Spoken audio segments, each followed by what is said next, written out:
Hello, good morning. Today's Friday. Again, this is for beginners.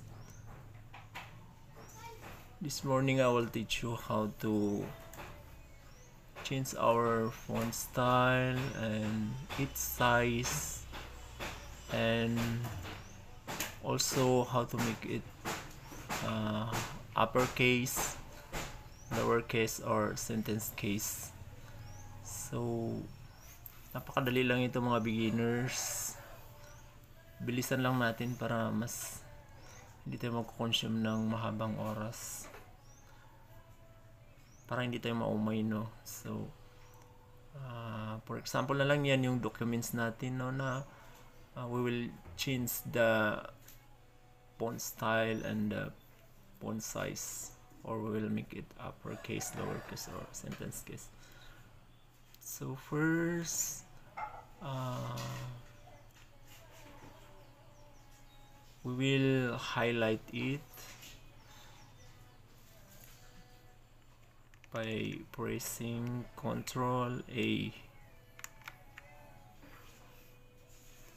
Okay, na-highlight na natin. And then, we will go to the font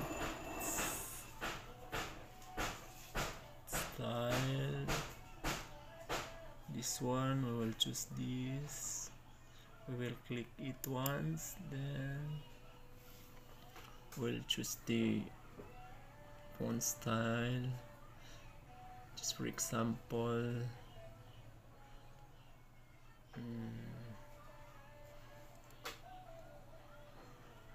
okay, we will choose the Arial. Okay, pag pinindot natin yan, itong ano natin yan, nagbago na, naging Arial na siya. Yan, nagbago na yan.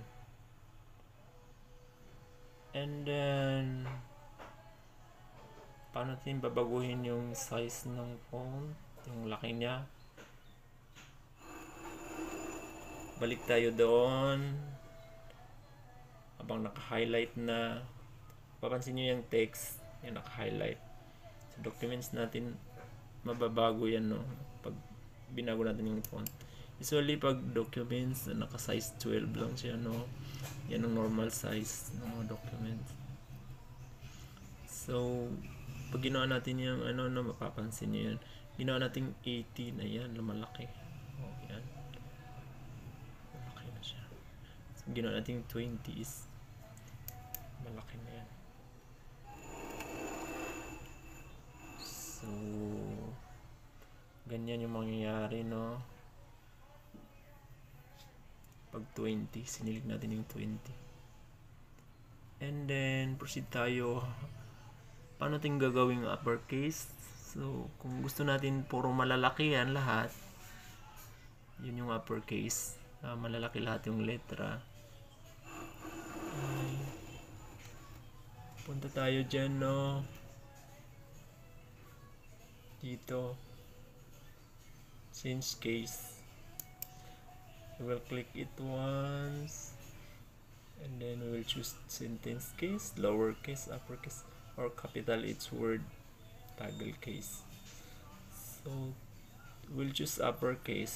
So, makikita nyo yan, yung mga sentences natin or paragraph, lalaki yan, mga yan lahat. But, i-click natin ito. So, try natin. Ayan, yan yung ibig ko sabihin. Lumaki siya, no? So, uppercase. How about if we will choose the lowercase? Pag choose natin yung lowercase, liliit naman mga yan, no? Okay, pansinin nyo mga beginners, lowercase, ayan, lumaki, lumiit. And then, how about kung sentence case? Siyempre sa sentence case,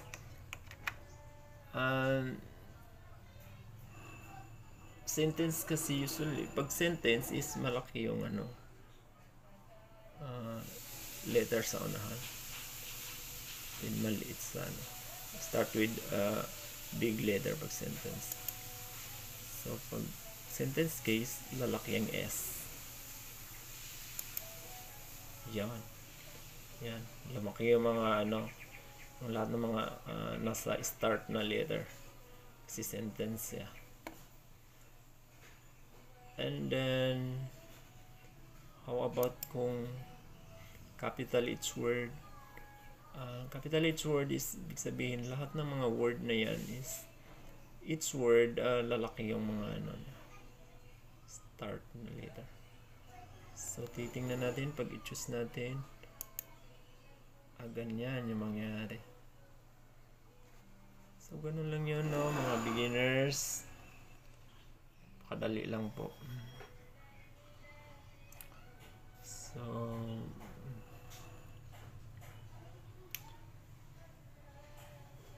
pwede rin natin yan, ano, no, isama na natin dito sa ano natin. Paano natin kulayan yan? Yung mga letra natin.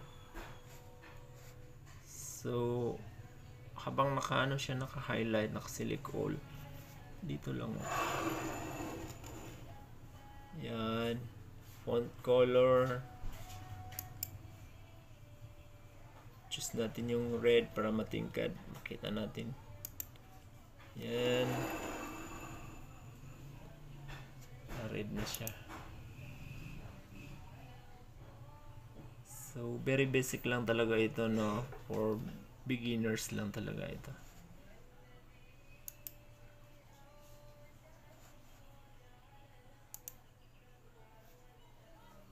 So, that's all for this morning.